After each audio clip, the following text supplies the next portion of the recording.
It's been nearly 20 years since I wrote the book, The Corrosion of Character, which is a study of the changes in the flexible economy and how it affects work.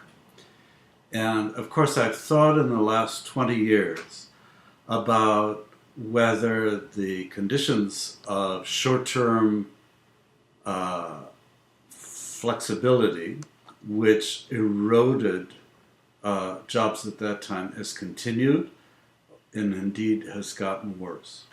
I never thought the flexible workplace as a space of upward mobility. And indeed, I had never thought of the blurred lines between workspace and home space as something that created kind of new dimensions for laboring, employment, self-employment, blurring of that distinction as well. To me, this is all a regime of oppression, of dominating and diminishing the worker through flexibility. And I think that has, after the financial crisis, become even more the case, that it is a means of repressing workers rather than creating new opportunities for them.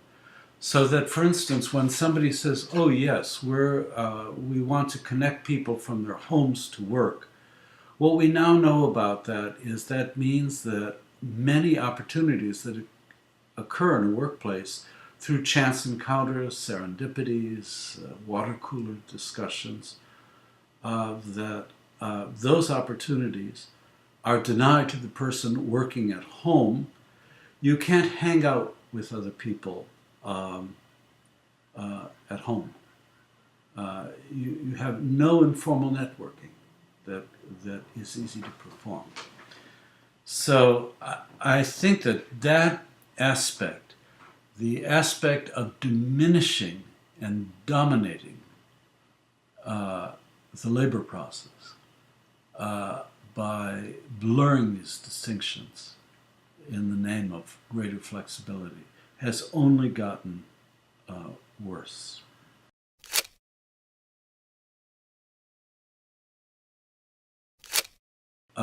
Some people have argued that since the domain of work is becoming more precarious, more insecure, and so on, that what people need to do is find a kind of social citizenship outside of work. I don't believe that. But I think that the way in which people make a living matters profoundly to their self-respect and their sense of purpose in life. And that can't be replaced by something which is non-productive. Work is primary. Productivity is primary in the construction of self-respect, the structuring of the family, and so on. And I don't think we can have a kind of social citizenship based on half work or no work, which has alternative sources of kind of deep satisfaction that way. And I think that's today true of women as well as it's true of men. So I think the issue for us is how to get control back in the workplace. And my own view of how to do that is by preventing employers from practicing flexibilization.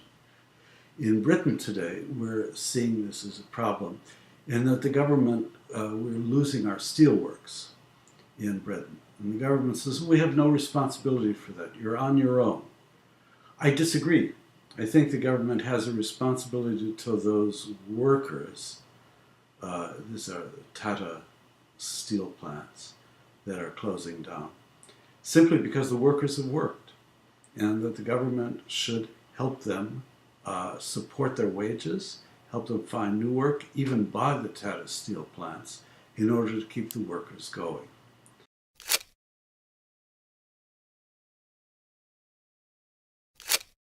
What is happening now is that the machine is colonizing the petty bourgeoisie, these service jobs like bank tellers,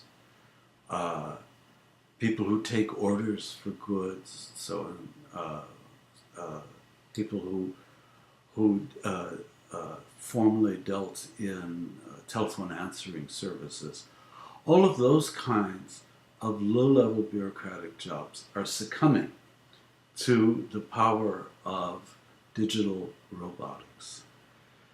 And this dovetails, I think, this peculiar effect of technology, which is squeezing the kind of the white-collar service dimension of the labor force, intersects with the fact that the classes that are stagnating in modern capitalism are those same service workers, lower middle class service workers.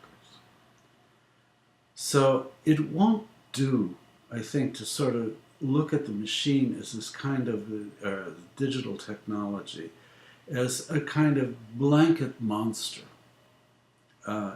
Its effects are being concentrated today in a class which is also extremely vulnerable and which has been abandoned largely by neoliberalism in the name of the market.